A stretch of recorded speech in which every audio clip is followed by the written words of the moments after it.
6 bowler था, 6 bowler choose कर लिए इनटू 9 बैट्समैन था, उसमें से 5 बैट्समैन चूज कर लिए। चलेगा? चलेगा? नहीं चलेगा। क्यों नहीं चलेगा? तो अब 8 में से एक लेस कर दो। अब या तो आप ऐसे काउंट कर लो या तो आप शॉर्ट ट्रिक में समझ जाओ कि जब आपके पास number of options and different, अगर आपको सोच लो या तो फॉर्मूला पुट कर लो। सिंपल समझना आपको कि अगर आपके पास डिफरेंट थिंग, अगर आप अलग अलग आइटम्स है, उसमें से पता चला है कि 5C2 जो है वो 5C3 के भी इक्वल है। सोचो आपको क्या है, 4 जन आपका मस्ट फेवरेट प्लेयर है, आपको बोला कि इसको तो मैं हमेशा ही दूंगा अपनी टीम में। तो हेलो बच्चों, welcome back to our channel Etonomics classes. मैं हूं प्रियांशु, आपका मैथ्स टीचर, और आज हम लोग पढ़ेंगे कॉम्बिनेशन। परमुटेशन का जितना कॉन्सेप्ट था वो सब अपलोडेड हो गया है। आज हम लोग पढ़ेंगे कॉम्बिनेशन, और आप लोग बिल्कुल परेशान मत होइए, आपका एग्जाम से पहले सिलेबस हो जाएगा। जैन 5-7 तक कोशिश कर रहा हूं कि स्टैट्स, क्योंकि अब कॉम्बिनेशन के बाद हम लोग कुछ स्टैट्स पढ़ेंगे। देखो क्या है ना कि सिलेबस में आपका मैट्रिक्स हो गया है, लिमिट्स हो गया है, कंटिन्यूटी हो गया है, फंक्शंस हो गया है, परमुटेशन हो गया, कॉम्बिनेशन हो गया। अब थोड़ा हम लोग स्टैट्स करते हैं। स्टैट्स का भी 2 यूनिट कंप्लीट कर लेते हैं और फिर जो बचा हुआ मैथ्स चैप्टर का उसको दोबारा किया जाएगा, ताकि पहले आप अपना पेपर में मैक्सिमम क्वेश्चंस अटेम्प्ट कर पाओ। ठीक है? जैन 5 जैन 7 तक कोशिश कर रहा हूं मैं कि स्टैट्स का भी मैक्सिमम चैप्टर अपलोड कर दूं। बाकी आप लोग कनेक्टेड रहो, वीडियोस देखते रहो। जितने लेक्चर्स मैं अपलोड कर चुका हूं उसको अच्छे से देख लो, और नोट्स भी जा रहा है पोस्ट में। आप एडनॉमिक्स चैनल के पोस्ट सेक्शन में जाके नोट्स डाउनलोड कर सकते हो।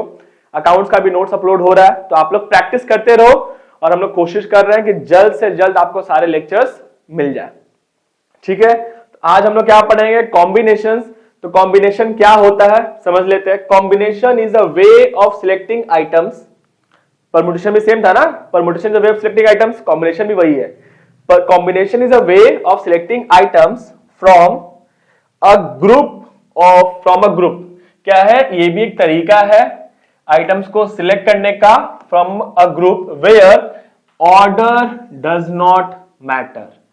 परमुटेशन में क्या था? ऑर्डर मैटर करता था, कॉम्बिनेशन में ऑर्डर मैटर नहीं करता। सर ये क्या है? तो वही एग्जांपल लेके करते हैं कि मान लो मेरे पास A B C। अब A B C का अल्फाबेट्स का यूज करके मुझे 3 अल्फाबेट का कोड बनाना था। तो परमुटेशन में पढ़ते थे हम लोग कि A B C, B A C and C A B, 3 पढ़ते थे ना। मगर कॉम्बिनेशन क्या बोलता है कि A B C या B A C या C A B तीनों एक ही है, यानी कि 3 तरीका नहीं, ये एक ही तरीका है। परमुटेशन बोलता है कि ये टोटल 3 वेज है, पर ये कौन बोलता है? परमुटेशन। और कॉम्बिनेशन क्या बोलता है कि A B C हो या B A C हो, बात तो वही है, बात तो वही है। तो टोटल वेज कितना निकला इस केस में? सिर्फ एक तरीका, सिर्फ एक। बस इतना ही फर्क है परमुटेशन में और कॉम्बिनेशन में।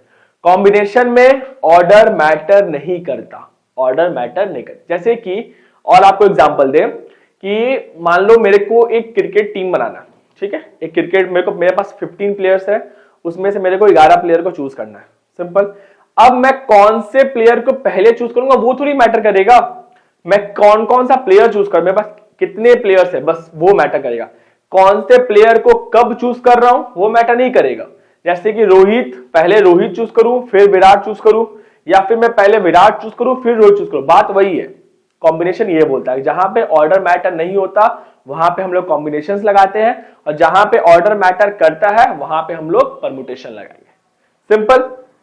जहां पे ऑर्डर मैटर नहीं करता वहां पे हम लोग, जहां पे ऑर्डर मैटर नहीं करता वहां पे कॉम्बिनेशंस लगाएंगे, और जहां पे ऑर्डर मैटर करता है वहां पे परमुटेशन। वो आपका क्वेश्चन पढ़ के समझ में आ जाएगा कि इस क्वेश्चन में ऑर्डर मैटर करेगा या फिर नहीं करेगा। ठीक है? जैसे परमुटेशन को P से लिखते थे, कॉम्बिनेशन को C से डिनोट करेंगे। परमुटेशन को P से डिनोट करते थे, कॉम्बिनेशन को C से डिनोट करेंगे। क्लियर? अब इसमें हमें पढ़ना क्या क्या है? इसमें हमें पढ़ना है, सबसे पहले क्या पढ़ना है हमें? Combination of different things. क्या पढ़ना हमें? Combination of different things. जैसे कि मैं आपको बोला 15 प्लेयर में से 11 प्लेयर चूज करना है, 15 प्लेयर में से 11 प्लेयर चूज, मेरे को क्रिकेट जो टीम बनाना है उसमें बस कितने ऑप्शन है, 15 प्लेयर्स ऑप्शन है, उसमें से मैं किसी 11 को ही तो गेम में खिला सकता हूं ना। तो इसको बोला डिफरेंट है क्योंकि वो 15 के 15 प्लेयर अलग अलग है, सेम थोड़ी एक ही प्लेयर थोड़ी 15 बार है। 15 प्लेयर्स है और 15 प्लेयर्स क्या है, 15 के 15 अलग अलग है, उसमें से कोई 11 चूज करना है। तो ये बोला combination of different things, to find the number of combination of n different things taken r where r is less than और इक्वल टू n। यानी कि जो हम लोग को मतलब कि फॉर एग्जाम्पल मेरे पास 15 प्लेयर्स है, उसमें से मैं या तो 11 या तो 12 या तो 13 या तो 14 या तो 15 प्लेयर ही चूज कर सकता हूं। मैं 15 प्लेयर में से 16 प्लेयर थोड़ी चूज कर सकता हूं, सिंपल है ना। अगर मेरे पास A, B एंड C तीन ही अल्फाबेट है तो क्या मैं 4 अल्फाबेट का कोड बना सकता हूं अलग, ये 3 का यूज करके 4 बना सकता हूं? नहीं ना, क्योंकि ये तीनों क्या है, अलग अलग है। अगर मेरे पास मेरे क्लास में मान के चलो 10 बच्चे पढ़ते हैं और मेरे को 15 प्लेयर का टीम बनाना है, क्या मैं 10 बच्चों से 15 प्लेयर की टीम बना सकता हूं? नहीं। तो वही क्या बोला है, where r is less than equal to n at a time. तो क्या फॉर्मूला होगा, NCR is equal to n factorial by n minus r factorial into r factorial.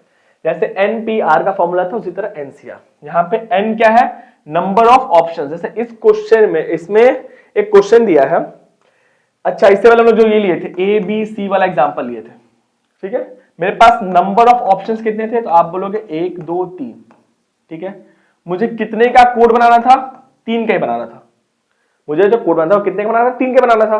तो फॉर्मूला के हिसाब से जैसे मैंने बोला, इस वाले केस में ABC हो या BAC हो या CAB हो, बात वही है, यानी कि एक में निकला था। इस फॉर्मूला के हिसाब से क्या देखा जाए, NCR यानी कि 3C3 का वैल्यू क्या होगा।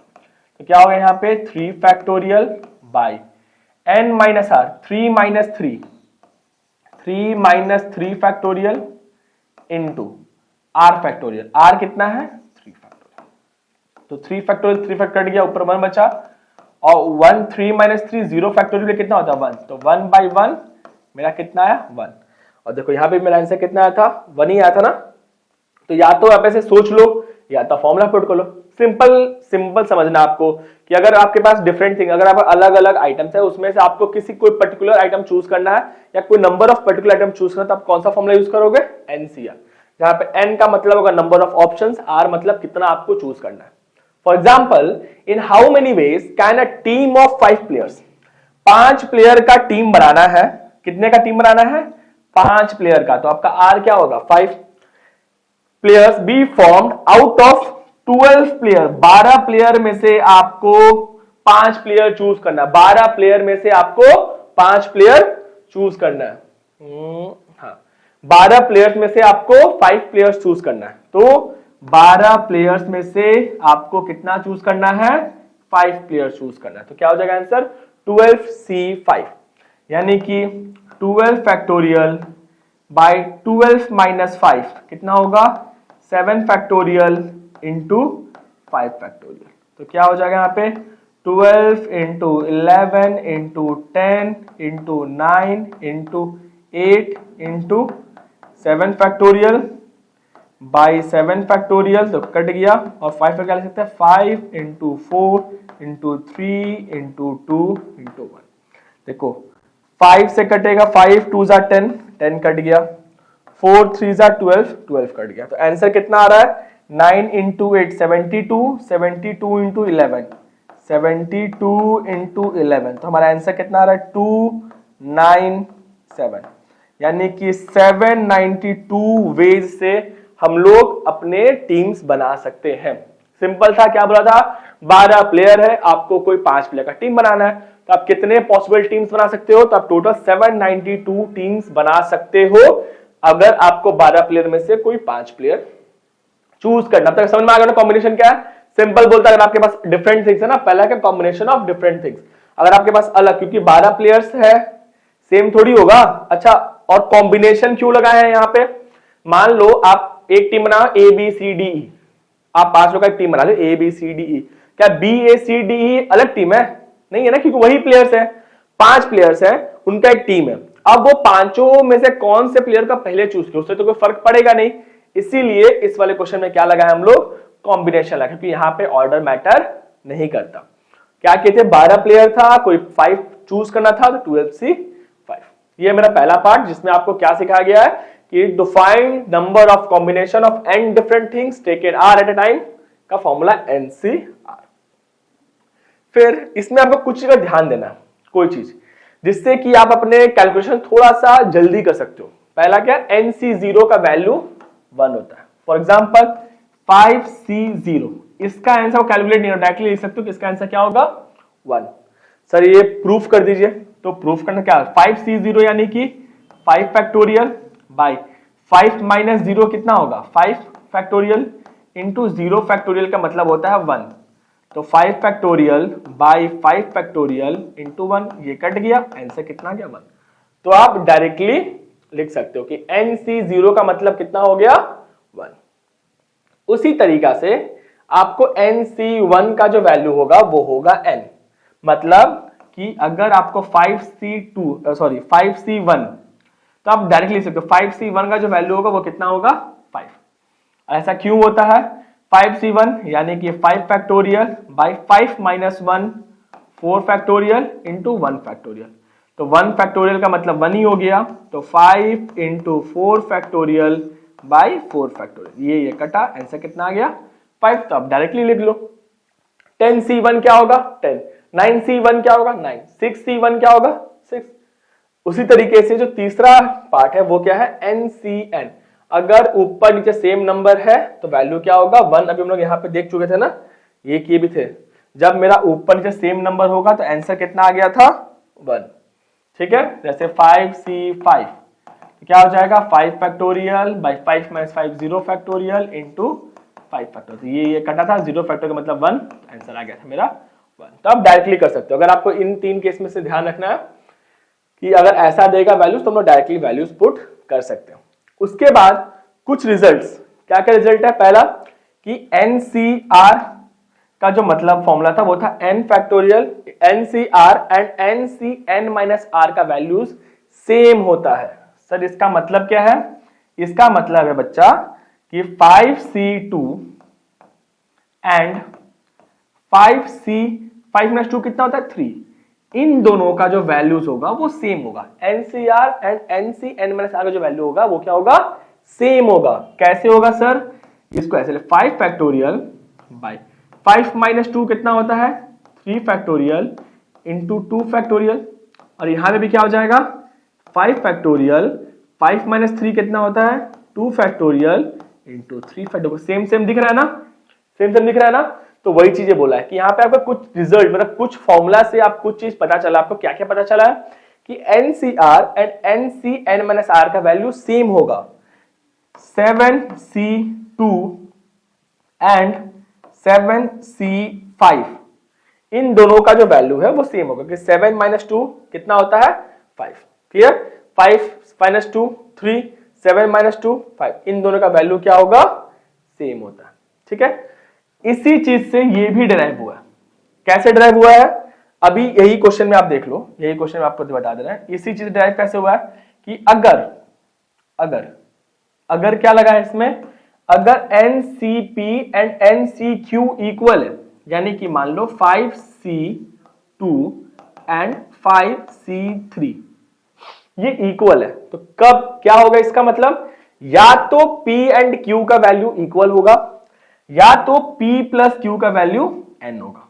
सर इसका मतलब क्या है, इसका मतलब क्या है, इसका मतलब है कि देखो अब दो कॉम्बिनेशन इक्वल है, तो साइड करते हैं, हाँ यहां पे जगह मिल गया ना। चलो मान लेते हैं कि दो कॉम्बिनेशन इक्वल, मैं बोलना चाह रहा हूं कि 5C2 एंड 5C2 इक्वल होगा, इक्वल ही है ना, सेम सेम नंबर है। और यहां पे मुझे ये भी पता चला है कि 5C2 जो है वो 5C3 के भी इक्वल है। अभी हम लोगों को फॉर्मूला वाइज ये समझ में आ गया, इसके थ्रू ये पता चला ये इक्वल होता है, और ये दोनों तो इक्वल है ही, सेम सेम नंबर है। तो आपको क्या चला कि अगर ऐसा केस NCP एंड NCQ, अगर 5CP एंड 5CQ, यहां पर ऐसे लिख लेते हैं, मान लो 5CP एंड 5CQ अगर ये इक्वल है, इफ दिस इज इक्वल, तो मुझे क्या चला है, या तो P एंड Q का वैल्यू सेम होगा या तो P एंड Q का वैल्यू सेम होगा, देखो 2 2, या तो सेकंड चीज क्या समझ में आ रहा है कि P प्लस Q का जो वैल्यू है वो n के बराबर होगा। 3 + 2 = 5। देखो या तो आइदर दिस और दिस, दोनों नहीं, आइदर दिस और दिस, या तो P प्लस Q का वैल्यू n होगा या तो P एंड Q इक्वल होगा। सिंपल, ये दो चीज मुझे पता चलता है पहला फॉर्मूला के डेरिवेशन से, ये चीज मुझे समझ में आ गया कि 5CP एंड 5CQ अगर ये दो चीज इक्वल है तो P एंड Q या तो इक्वल होगा या P प्लस Q का जो वैल्यू है वो n के बराबर होगा। यहाँ पे हम लोगों ने पता कर लिया था ना। इसका अगर एग्जाम्पल के थ्रू आपको समझा है तो यही क्वेश्चन ले लेते हैं, एग्जाम्पल के थ्रू आपको समझाते हैं कि मान लो ऐसा केस दिया कि 5C2 5CP प्लस 1 के बराबर है, ठीक है, P प्लस 1 के बराबर है। सिंपल, तो आपको पता है कि 2 एंड P प्लस 1 ये चीज इक्वल है, तो आप क्या देखोगे, या तो 2 P प्लस 1 के बराबर होगा या तो 2 प्लस P प्लस 1 जो है वो 5 के बराबर होगा। इस केस के हिसाब से P का वैल्यू कितना निकला 1, और इस केस के हिसाब P का वैल्यू कितना निकला 2, तो यानी कि 1 + 1 2, 5C2 5C2 इक्वल हो गया, या तो P का value 2 5C2 and 5C3 equal होगा। सिंपल, कि अगर दो कॉम्बिनेशंस इक्वल है तो या इधर P प्लस Q इक्वल होगा या इधर P एंड Q इक्वल होगा या तो फिर P प्लस Q का जो वैल्यू है वो n के बराबर होगा। नेक्स्ट हमें क्या पढ़ना है, इसका ऐसा क्वेश्चन दिया है, if 15CR is equal to 15CR plus 3। देखो R एंड R प्लस 3, क्या 2 एंड 2 + 3 इक्वल होगा? नहीं ना। अगर ये वाला नंबर सेम है तो आप इसमें अगर कुछ ऐड कर दो तो दोनों बराबर तो कभी नहीं होगा, यानी कि इसमें कौन सा केस लगेगा, सेकंड वाला केस लगेगा। सेकंड वाला केस क्या बोल रहा था कि R प्लस 3 हम जब करेंगे तो मेरा आंसर कितना आना चाहिए 15। R प्लस R 2R का वैल्यू कितना आएगा 15 - 3 12 एंड R = 6, यानी कि R का वैल्यू कितना निकला 6 निकला। R अब इसका जब चेक कर लो आप, क्या 15C6 + 3 9, देखो 9 + 6 15, अब 15 - 6 करने से 9 आएगा, यानी कि ये दोनों पार्ट क्या है इक्वल है, ये दोनों पार्ट क्या है इक्वल है। बस यही करना है क्वेश्चन में, ऐसा जो क्वेश्चन देगा। अब क्या है हमारा जो नेक्स्ट पार्ट है वो है रेस्ट्रिक्टेड कॉम्बिनेशन। परमुटेशन में था ना रेस्ट्रिक्टेड, यानी कि कुछ रेस्ट्रिक्शन लगा दिया था कि ये नहीं करना है, वो नहीं करना है, ये नहीं करेंगे, वो नहीं करेंगे। उसी तरीके से कॉम्बिनेशन में भी अगर रेस्ट्रिक्शन रहेगा तो कैसे करेंगे। तो देखो पहला क्या बोला, the number of combinations of n different things. देखो जो चीजों को आपको समझते जाना है वो लिखते जाना, ठीक है, क्या क्या है n डिफरेंट, यानी कि जो n है वो सब अलग अलग होना चाहिए। Taken r at a time subject to the restriction that p particular things will never occur, will always occur. यानी कि आपको कुछ में से, मान लो आपको 5 प्लेयर्स में से 3 प्लेयर चाहिए, ठीक है, 5 प्लेयर में से कोई 3 प्लेयर आपको चूज करना है, 5 प्लेयर्स में से आपको 3 प्लेयर्स चूज करना है subject to the restriction that p particular. और आपका क्या है, आपको उसमें से एक जन के पास बनता नहीं, आपको लगता है इससे मेरा हमेशा मारपीट होता है। एक काम करेंगे, 5 प्लेयर तो है, मेरे को चूज करना है कोई 3, बट मेरा एक आदमी से नहीं बनता, तो मैं क्या करूंगा, उसको चूज नहीं करूंगा। तो ये है विल नेवर ऑकर, यानी कि वो पर्टिकुलर बंदा कभी नहीं आना चाहिए। और सेकंड क्या है, विल ऑलवेज ऑकर। अब आप खुद सोचो, मान लो मेरे पास 5 जन का टीम बनाना है, 3 4 5, ये 5 लड़का लोग खड़ा है, मेरे को उसमें से 3 बंदा लोग का टीम बनाना है। तो अगर मेरे को इससे खुन्नस है और मैं इसको कभी लूंगा नहीं अपने टीम में, तो मेरे पास ऑप्शंस कितने हैं। अगर मेरे पास 5 प्लेयर है, उसमें से एक से मेरा बनता ही नहीं है, हमेशा लड़ाई होता है, मैं तो उसको लूंगा ही नहीं। तो जब मैं उसको लूंगा नहीं तो मेरे पास ऑप्शन कितना है, 5 में से एक, कभी नहीं तो 4 बचा। तो मैं क्या करूंगा, इन चारों में से ही कोई 3 प्लेयर बनाऊंगा ना, यानी कि 4 ऑप्शन में से कोई 3 प्लेयर चूज करूंगा, 4 में से कोई 3। तो ये 4 कैसे आया, मैंने 5 में से 1 घटा दिया। तो वही फॉर्मूला है कि मेरे पास 5 प्लेयर का ऑप्शन था, जिसमें से 1 पर्टिकुलर थिंग, एक प्लेयर को मैं कभी नहीं खिलाऊंगा, तो मैं लेस कर दिया CR, और मैं कितना प्लेयर चाहिए, मुझे 3 प्लेयर चाहिए था, तो हो गया 4C3। देखो ये मैं आपको इसलिए बता रहा हूं ना कि ताकि आपको ये समझ में आए कि ऐसा नहीं कि फॉर्मूला आपको रटना पड़ेगा। अगर आप फॉर्मूला भूल भी जाओ तो आप दिमाग से ही कर सकते हो। सिंपल सोच सकते हो कि 5 प्लेयर था, मेरे को वो एक प्लेयर कभी नहीं चाहिए तो वो कभी मैं चूज करूंगा ही नहीं। बच गया 4 में से मुझे कोई 3 प्लेयर चूज करे तो मैं कर लूंगा। इसका एग्जांपल देखो, इन how many ways can 6 men be selected from 15 men। 15 जन का टीम है, उसमें से मेरे को 6 बंदा चाहिए और वो कैसा चाहिए कि 4 particular men will not be there. अब 15 में से चूज करना, लेकिन वो 4 बंदा कभी नहीं होना चाहिए। तो आप बोलोगे साहब 15 तो है लेकिन तो 4 कभी चूज ही नहीं करूंगा ना, तो मेरे पास ऑप्शन कितना बचा 11, और उस 11 प्लेयर में से मेरे को कितना प्लेयर चूज करना है, मेरे को 6 प्लेयर चूज करना है। तो देखो n कितना था 15, नंबर ऑफ ऑप्शंस कितने थे 15, कितने प्लेयर चूज करने थे 6, जिसमें से 4 पर्टिकुलर प्लेयर, ये मेरा p है। तो देखो 15 - 4 CPR, यानी कि मेरा आंसर कितना है यहाँ पे 11C6। अब आप लोग इस सबको सॉल्व करते रहना, आपको सिखा चुका कैसे सॉल्व करना, तो आप लोग इसको सॉल्व कर सकते हो।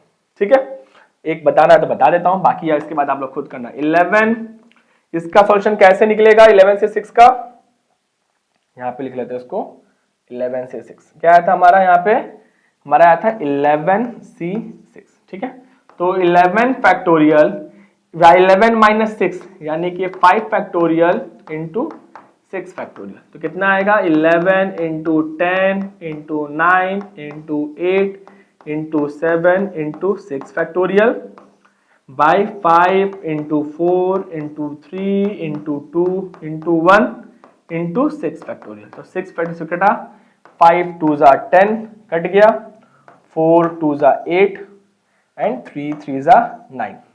तो आंसर कितना आ रहा है 11 इंटू 3 2 जा 6 6 7 जा 42, यानी कि 2 6 एंड 4 462 पॉसिबल टीम्स हम लोग बना सकते हैं। क्लियर, अब आप लोग इसको करते रहना सॉल्व। मैं मिटा रहा हूं, मैं अगला क्वेश्चन मिटा रहा हूं। ठीक है, इसको मिटा के बढ़ते हैं क्वेश्चन नंबर 2, मिटाते हैं बनते क्वेश्चन नंबर 2। अब जो क्वेश्चन नंबर 2 है वो क्या बोला है, 4 particular men will always there. अब आप सोचो, आपको क्या है 4 जन आपका मस्ट फेवरेट प्लेयर है, आपको बोला कि इसको तो मैं हमेशा ही दूंगा अपनी टीम में। तो अब आप 6 प्लेयर की टीम बनाना है, 4 आप पहले से डिसाइड कर चुके हो कि ये तो मेरे में होगा ही, ये 4 प्लेयर तो मेरे टीम में होगा ही। तो आपको और कितने प्लेयर्स चाहिए, तो आप बोलोगे सर मेरे को सिर्फ 2 प्लेयर और चाहिए। 15 प्लेयर था, 4 प्लेयर ऑलरेडी चूज कर चुके हो, तो और ऑप्शंस कितना है, तो आप लोग साहब 15 प्लेयर था, मैं 4 ऑलरेडी चूज कर चुका हूं, तो मेरे पास बचा 11 प्लेयर्स। अब उस 11 प्लेयर्स में से मेरे को कोई 2 प्लेयर चूज करना है, यानी कि मेरा आंसर क्या होगा यहाँ पे 11C। क्लियर, ये बहुत आसान है समझ में। 15 प्लेयर था, उसमें से आप 4 प्लेयर को चूज, दिमाग में इसको तो लेना ही है, तो आपका ऑप्शन ही नहीं है ना, क्लियर है। बचा हुआ आप 11 प्लेयर में से कोई 2 प्लेयर चूज करोगे, 6 प्लेयर आपका हो जाएगा। कैसे सॉल्व करेंगे 11 फैक्टोरियल यानी कि 11 इंटू 10 इंटू 9 फैक्टोरियल बाई, इसको ऐसे मिटा देते हैं, लिख लेते हैं पहले 11 फैक्टोरियल 11 - 2 9 फैक्टोरियल इंटू 2 फैक्टोरियल, यानी कि 11 into 10 into 9 factorial by 9 factorial into 2 factorial. 9 9 कटा, 2 फैक्टोरियल मतलब 2 2 5 जा 10, यानी कि 55 टीम्स बनाना पॉसिबल है, 55 टीम्स बन सकता है। क्लियर, ये था हमारा रेस्ट्रिक्टेड कॉम्बिनेशन का पहला पार्ट कि जब रेस्ट्रिक्ट कॉम्बिनेशन को रेस्ट्रिक्शन लगा हो तो कैसे समझेंगे। इसको फॉर्मूला लिख भी सकते हो, बाकी तो दिमाग में खुद समझ गया। n - p, मेरे पास 15 प्लेयर था, उसमें से मेरे को 4 प्लेयर नहीं चूज करना था, ऑलरेडी चूज किया हुआ था ना, बच p c। अब आप 6 प्लेयर में 4 प्लेयर ऑलरेडी चूज कर चुके हो, 6 प्लेयर्स में से ऑलरेडी आप 4 प्लेयर चूज कर चुके हो, तो आप कितना प्लेयर चूज करोगे 2। तो यही है फॉर्मूला। देखो है फॉर्मूला, लेकिन आप नॉर्मल तरीके से आप खुद सोच के भी ऐसा नहीं कि फॉर्मूला बहुत ज्यादा डिपेंडेंसी है कि नहीं भूल गए तो एग्जाम में क्या करोगे, अगर आप सोचोगे समझोगे तो आप ये ऐसे भी कर लोगे। क्लियर, नेक्स्ट पार्ट हमें जो पढ़ना है वो है क्वेश्चन। इस पे in how many ways can a team of 11 cricketers be chosen from 9 batsmen and 6 bowlers. यानी कि अब 2 चीज समझो, मेरे पास 9 बैट्समैन का ऑप्शन है, इसको मैं ए भी ले लेता हूं, ठीक है, बैट्समैन को मानते ए। मेरे पास 9 क्या है, बैट्समैन है, और मेरे पास बॉलर्स कितने हैं, मेरे पास 6 बॉलर्स हैं। To give a majority of batsmen, majority मतलब मेजोरिटी क्या समझना है कि हमेशा बैट्समैन जो है वो ज्यादा होगा किससे, बॉलर से। मेजोरिटी बोला ना, बैट्समैन क्या मतलब मेरे को जो टीम बनाना है 11 प्लेयर का, उस टीम में मैक्सिमम प्लेयर्स क्या होना चाहिए मेरे, मतलब मेजोरिटी प्लेयर्स मेरे क्या होना चाहिए, बैट्समैन। मतलब ऐसा नहीं कि मैं बॉलर ज्यादा ले लूं बैट्समैन कम, नहीं, मेरे पास बैट्समैन क्या मेजोरिटी में होना चाहिए। If at least 4 bowlers are to be included, अब ये समझो कि कम से कम 4 बॉलर तो आपको चूज करना है मिनिमम, ये कंडीशन दे दिया ना, क्या समझ में आया कि एटलीस्ट 4 बॉलर्स। तो इसमें आपको 2 केस समझ में आएगा। पहला कि जब तुम क्या चूज कियो, 4 बॉलर्स चूज कियो, 4 बॉलर्स हमने क्या माने थे, 4 बॉलर चूज किए थे ना, पहला केस कि हमें क्या है 4 बॉलर चूज करना है। तो मेरे पास 6 बॉलर थे, उन 6 बॉलर्स में से मुझे 4 बॉलर चूज करने थे, और मैंने कल एटलीस्ट मतलब 4 तो चूज करना ही है, मैंने 64 4 बॉलर चूज कर लिया। 11 टीम था, 4 प्लेयर चूज कर लिया, कितने प्लेयर्स बचे, 11 टीम्स में से 4 प्लेयर चूज कर लिए, कितने प्लेयर बचे, आप बोलोगे 11 - 4 यानी कि सर 7, यानी कि आपको बाकी 9 बैट्समैन में से 7 प्लेयर चूज करना है, और ये टोटल आप मल्टीप्लाई कर दोगे आपको मिल जाएगा। पहला क्या, एटलीस्ट 4 बॉलर चूज करने का ये कॉम्बिनेशन था, बैट्समैन चूज करने का ये कॉम्बिनेशन, टोटल कॉम्बिनेशन यहां पे। बट ये सब क्वेश्चन कंप्लीट नहीं हुआ। कंप्लीट क्यों नहीं हुआ, ये तो पहला पार्ट है। दूसरा चीज अब आपको इसमें ऐड करना है, क्या ऐड करना है कि जरूरी थोड़ी है एटलीस्ट 4 से ज्यादा भी हो सकते हैं। मान लो 6 बॉलर में से 5 बॉलर चूज कर लिए, एटलीस्ट बोला था, कम से कम 6 से ज्यादा चलेगा तो 65। अगर आप 5 प्लेयर चूज कर लियो तो बाकी 9 बैट्समैन में से और कितना बैट्समैन चूज करना होगा आपको, 9 में से, और कितने चूज करने होंगे, आप बोलो सर 11 प्लेयर्स में से 5 प्लेयर्स आप ऑलरेडी चूज कर चुके हैं, तो बचा हुआ प्लेयर हो गया 6। ठीक है, क्लियर, इसको ऐड करेंगे मतलब आगे मेरा आंसर।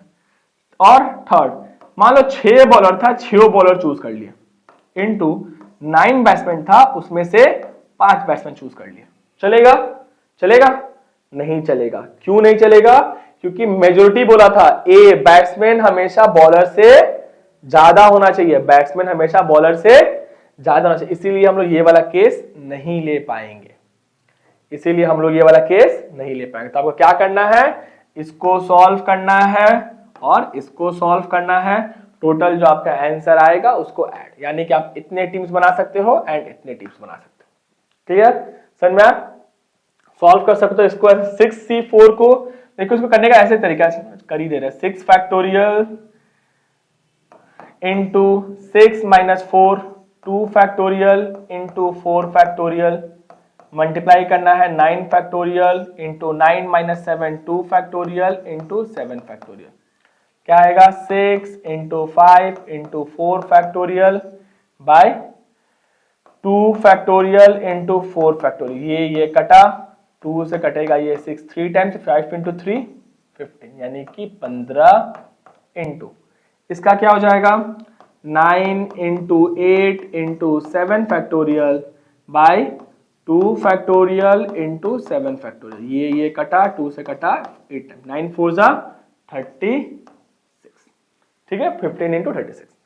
सेकेंड वाले में भी क्या होगा, ऐसे ही सॉल्व कर लेना, आपका आंसर मिल जाएगा। देख लेते हैं इसका सॉल्यूशन कर लेते हैं हम लोग। 36 इंटू 15 540,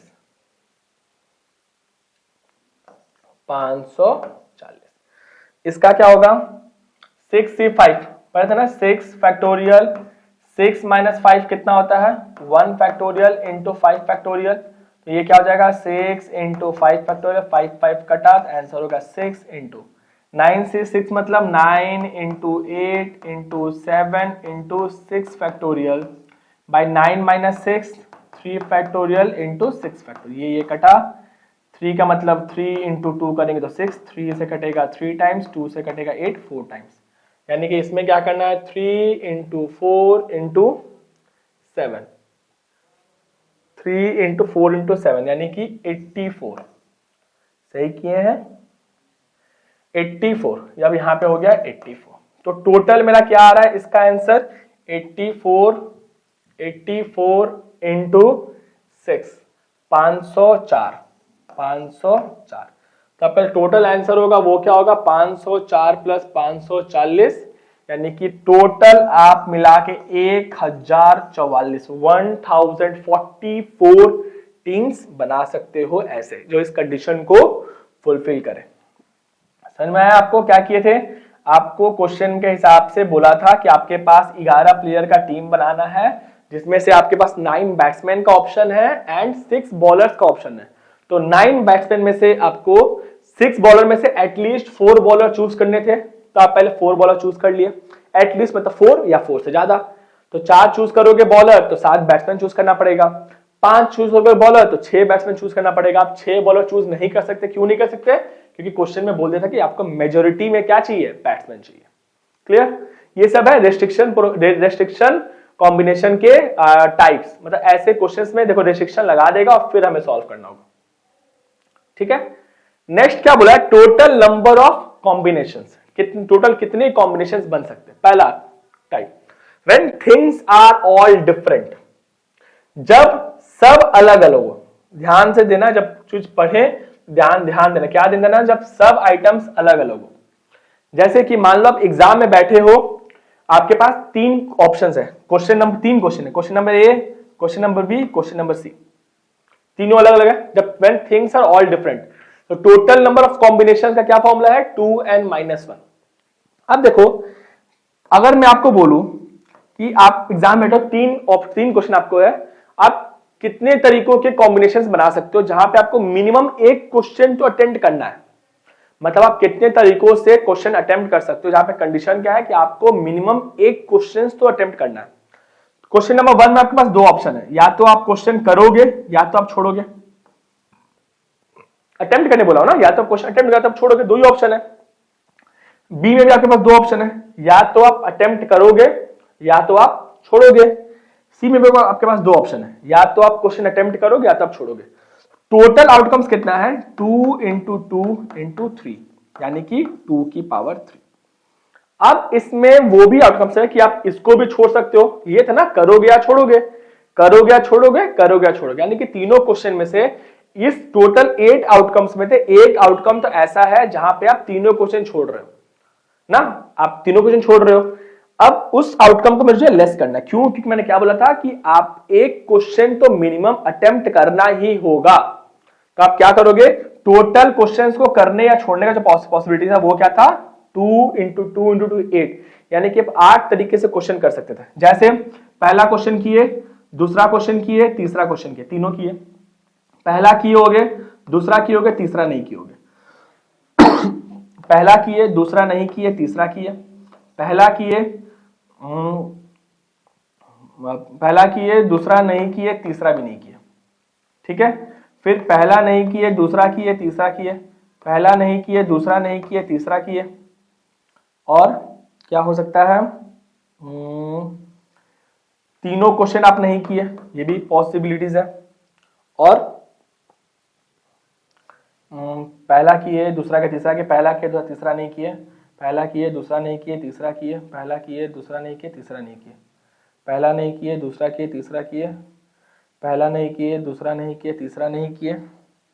और एक और है, पहला नहीं किए, दूसरा किए, तीसरा नहीं किए। देखो, ठीक है, पहला अटेम्प्ट नहीं किया, दूसरा अटेम्प्ट किया, तीसरा अटेम्प्ट नहीं किया, ये पॉसिबल है। तो टोटल कितने आउटकम्स थे? 8। अब उसमें से मैंने क्या बोला कि मिनिमम एक तो आपको अटेम्प्ट करना ही है। तो आप क्या बोलोगे? सर इस वाले ऑप्शन ही मेरे पास हटा दिए, मतलब मिनिमम एक अटेम्प्ट का जाता, आप इसको चूज नहीं कर सकते, तो आप 8 में से एक लेस कर दो। अब या तो आप ऐसे काउंट कर लो या तो आप शॉर्ट ट्रिक में समझ जाओ कि जब आपके पास number of options and different, अगर आपको 10 अलग अलग आइटम से सब पूछा जाए, जैसे मान लो आपका एक बर्थडे पार्टी है, आपके पास 10 दोस्त है, आपका बर्थडे पार्टी है, आपके पास 10 दोस्त है। अब मैं बोलूं कि आप कितने तरीकों से अपने फ्रेंड्स को बुला सकते हो, जहां पे आपको मिनिमम एक फ्रेंड तो बनाना ही है, एक फ्रेंड तो चूज करना है। टोटल नंबर ऑफ कॉम्बिनेशन वही बताता है कि आपको एन डिफरेंट थिंग में से एक मिनिमम एक या एक से ज्यादा भी चूज कर सकते, लेकिन मिनिमम एक चूज करने का क्या पॉसिबिलिटीज है? 2 to the power n minus 1, क्योंकि अब हर फ्रेंड के पास दो ऑप्शन, या तो फ्रेंड को बुला सकते हो या तो फ्रेंड को मना कर सकते हो। हर फ्रेंड का सेम ऑप्शन है, तो एक ऑप्शन ऐसा होगा जहां पे आप कोई भी फ्रेंड को नहीं बोला, बस आपको उस ऑप्शन को लेस कर देना। तो 2 to the power n minus 1। इसका एग्जांपल देखो क्या लिखा हुआ है, अ पर्सन हैज 5 फ्रेंड, एक आदमी के पास 5 दोस्त है। In how many ways can he invite his 1 और मोर फ्रेंड, कितने तरीकों से उसके पास 5 दोस्त है, वो हर फ्रेंड को बुला भी सकता है, मना भी कर सकता है। दो ऑप्शन है, तो यह इतना लंबा काउंट से बेटर क्या है कि आप क्या देखोगे, हर दो ऑप्शन है ना, कितने फ्रेंड है 5, 2 n मतलब number of option, number of option कितने मेरे पास, n मेरा क्या है 5, 2 to the power 5 minus 1, 2 to the 4 to the 8 to 16 and 32, मतलब 32 पॉसिबल वेज था, उसमें से वो नहीं बुलाने वाला ऑप्शन को लेस कर दिया, तो टोटल 31 वेज से वो क्या कर सकता है, अपने फ्रेंड्स को पार्टी में इनवाइट कर सकता। अब ये कहते हैं ऑल डिफरेंट, अब ये क्या नॉट ऑल डिफरेंट, सब आइटम्स अलग अलग नहीं है। In how many ways can we select 1 और more fruits out of 5 mangoes, 5 आम में, पांचों आम अलग अलग थोड़ी है, 5 मैंगोज, 5 आम अलग अलग थोड़ी है, सेम ही है ना, 5 पीस है आम का। 4 ऑरेंजेस, 4 ऑरेंज, 4 ऑरेंज अलग अलग थोड़ी है। 2 बनानास, ये सब क्या है, सेम है। तो जब when things are not all different, उसके लिए क्या है, p+1 into q+1 into r+1, और ऐसे ही चलते जाएगा, और लास्ट में क्या करना -1। यानी कि आपके पास 5 मैंगो है, आप कितने तरीकों से एक या एक से ज्यादा चूज कर सकते हैं। पहले तो मैंगो पे हो सकता है आप पहला मैंगो चूज किए, एक मैंगो चूज किए, या 2 या 3 या 4 या 5, या फिर नहीं किए, 6 हुआ ना। 5 मैंगो है, आप एक मैंगो चूज कर सकते हो, पहला ऑप्शन, 2 मैंगो चूज कर सकते हो, दूसरा ऑप्शन, 3 मैंगो चूज कर सकते हो, तीसरा ऑप्शन, 4 मैंगो चूज कर सकते हो, चौथा ऑप्शन, 5 मैंगो, पांचवा ऑप्शन। क्लियर। मगर एक और ऑप्शन तो है कि आप कोई मैंगो भी चूज नहीं किए, कोई मैंगो चूज के लिए कितना ऑप्शन हो गया, 6। तो वही बोला p+1, यानी कि 5 आम था उसमें 1 जोड़ दो, मल्टीप्लाई, 4 ऑरेंज था उसमें 1 जोड़ दो, 2 बनाना था उसमें 1 जोड़ दो, और इसका जो टोटल आंसर आएगा उसमें से 1 घटा दो कि आप कुछ भी नहीं चूज किए। तो 6 into 5 30, 30 into 3 90, 90 minus 1 कितना होता है 89, 6 5 plus 1 6 4 plus 1 5 6 और 30 30 plus 30 into 3 90, 90 minus 1 89, यानी टोटल 89 तरीके हैं ऐसा कि आप एक या एक से ज्यादा फ्रूट्स चूज कर सकते हो। क्लियर, समझ में आया? यह total number of combinations. Next क्या हमारा डिवीजन, ये इंपॉर्टेंट है, देख लो ये इंपॉर्टेंट इसलिए थोड़ा सा कंफ्यूजिंग हो सकता है, लेकिन अभी क्योंकि मैं पढ़ा रहा हूं और मैं कोशिश करता हूं कि आपका डाउट कुछ ना बचे, इसलिए मैं आपको शॉर्ट में लिखा हुआ हूं, आप बस इसको समझ जाओगे अगर ना तो आपको डाउट्स नहीं होगा। ठीक है, डिवीजन ऑफ ग्रुप्स, यानी कि मान लो मेरे पास 10 फ्रूट्स है, मेरे पास 10 आम है, 10 मैंगोज है, 10 आम है मेरे पास, और मेरे सामने 2 डिब्बा रखा हुआ है। ठीक है, अब क्या करना है, मेरे को इस 10 आम को 2 डिब्बे में बांटना है, तो मैं कैसे बांट पाऊंगा, इसलिए बोलते हैं डिवीजन ऑफ ग्रुप, जहां मुझे कोई डिफरेंट, कोई थिंग्स को, कोई आइटम्स को अलग अलग ग्रुप में बांटना है। The number of ways in which m plus, मैं m प्लस n लिया, लेकिन आप अगर 2 आइटम m प्लस n हो सकता है, m plus n plus o plus p plus q, ऐसे भी जरूरी नहीं 2 ही हो, 2 से ज्यादा भी होगा तो बस ऐड कर देना, मतलब m n के बाद p ले लेना, q ले लेना, 4, अगर 5 नंबर हो तो फिर कुछ एक और वेरिएबल ले लेना। If the number of ways in which m plus n different things may be divided into 2 groups containing m and n things respectively is, मतलब क्या क्या ध्यान देना, the number of ways in which m plus n different things may be divided into 2 groups containing m and n things respectively। जैसे कि मान लो मेरे पास एक बैग है, उस बैग में 10 ये नहीं बोल सकते, उस बैग में 9 कार्ड्स है, 9, इसको क्वेश्चन को एग्जांपल के थ्रू समझेंगे तो ज्यादा अच्छे समझ में आएगा। एग्जांपल ले लेते हैं, एग्जांपल दिए हैं क्या हम लोग यहाँ पे, हाँ देखो जैसे यहाँ पे एग्जांपल दिया है 52 कार्ड्स है। अब 52 कार्ड्स है, हर कार्ड अलग अलग होगा, टोटल कार्ड्स कितना है 52 कार्ड सेम होते हैं। एक डेक ऑफ कार्ड में जो कार्ड सब अलग अलग, 1 A B, A होता है 1 फिर 2 3 4 ऐसे करके हार्ड्स होता है, फिर शेड्स होता है, क्लब होता है, 52 कार्ड सब अलग अलग होते हैं, is divided into 4 groups of 13 cards. इसी में बोला है जब m plus n different things may be divided into 2 groups containing m and n things respectively is m plus n factorial by n factorial। जैसे कि मान लो मेरे पास 10 आइटम है कुछ, और इस 10 आइटम को मेरे को 2 पार्ट में डिवाइड करना है a एंड b। ठीक है, इस 10 पार्ट में क्या करना है, मुझे 2 आइटम में डिवाइड करना है a एंड b। तो इसके लिए क्या चांसेस होगा, 10 factorial into a factorial into b factorial. अगर मैं a और b की जगह वेरिएबल पकड़ूं ना नंबर्स पकड़ूं तो क्या बोल सकता हूं कि मेरे को 10 चॉकलेट्स है, उसको 2 पार्ट्स में डिवाइड करना है, अलग अलग चॉकलेट्स है, एक को देना है 2, एक को देना है 3। तो क्या तरीका होगा, 10 factorial into 2 factorial into 3 factorial. जब हमें कोई चीज को ग्रुप में डिवाइड करना हो तो क्या करेंगे, m plus n factorial by m factorial into n factorial. अब इसमें 2 ठो टाइप है और यही दोनों टाइप बहुत ज्यादा कंफ्यूजिंग होता है। पहला टाइप क्या बोला है, if m is equal to n, यानी कि आप जो 2 ग्रुप में बांटे हो वो दोनों ग्रुप सेम इक्वल होना चाहिए, दोनों ग्रुप क्या होना चाहिए, इक्वल। जैसे कि आप 10 अलग अलग कार्ड्स को क्या किए हो, 2 इक्वल पार्ट्स में बांटे हो, 2 इक्वल पार्ट्स में डिवाइड करो। जब आप m और n इक्वल होगा तब हम लोग कौन सा फॉर्मूला यूज करेंगे, अब ये क्या है, देखो फॉर्मूला था m plus n factorial by m factorial into n factorial. अब m और n क्या है, इक्वल है, m और n क्या है, इक्वल है, तो m प्लस m 2m, ऊपर में हो गया 2m factorial by m factorial into, और क्योंकि m और n इक्वल है तो ये भी क्या हो जाएगा m फैक्टोरियल, m फैक्टोरियल कितना हो गया, m फैक्टोरियल का स्क्वायर। अब क्योंकि वो ग्रुप आपस में सेम है तो वो आपस में भी पोर्शन इंटरचेंज कर सकते हैं ना, तो इसीलिए आप क्या किए, 2 से मल्टीप्लाई किया। जैसे कि मैं 2 ग्रुप में बांटा हूं, अब वो ग्रुप आपस में इंटरचेंज हो सकता है। मतलब मैं 2 ग्रुप में बांटा, अब मैं एक को ये दूं, एक को ये दूं, या फिर मैं इसको ये दूं, इसको दूं, वो आपस में क्या हो सकता है, 2 तरीकों में बढ़ सकता है। तो यहां पे क्या कर दिया, 2 से मल्टीप्लाई, 2 फैक्टोरियल से मल्टीप्लाई। अगर यही 3 आइटम होता तो क्या लिखते हैं हम लोग, m plus n plus p factorial by m factorial into n factorial into p factorial, इस केस के लिए। ठीक है, और अगर m और n बराबर अगर होता तो हम लोग क्या करते, यहां पे एक 3 फैक्टोरियल को मल्टीप्लाई कर देते।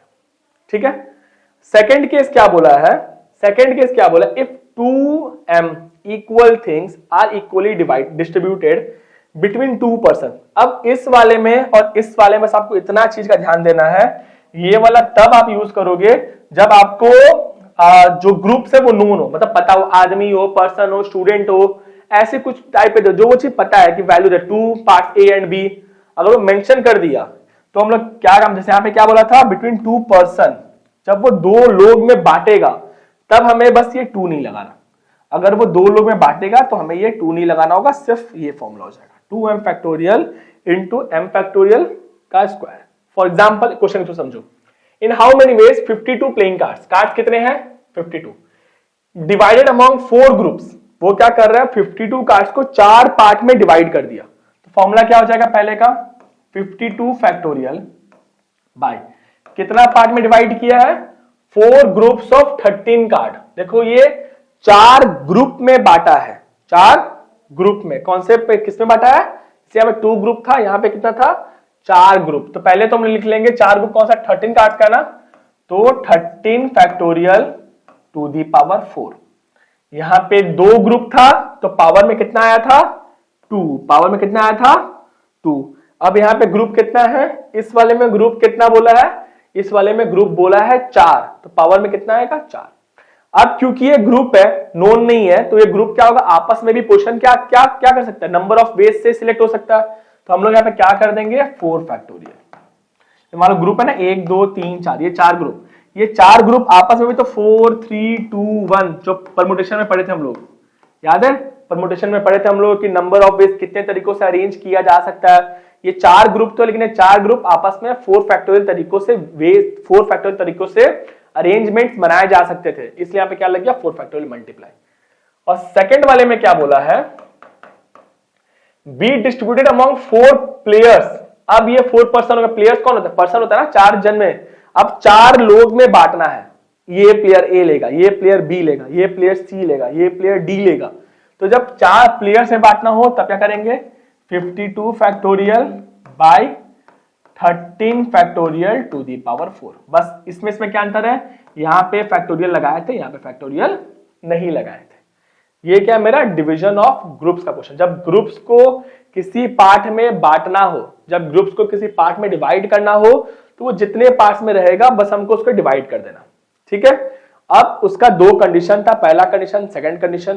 पहले कंडीशन में अगर वो ग्रुप्स में, इक्वल ग्रुप्स में बांट रहा है, क्या कर रहा है, इक्वल ग्रुप्स में डिवाइड कर। यहां पे क्वेश्चन में क्या था, 13 ईच ना, 4 को 13 काट का, 13 13 13 13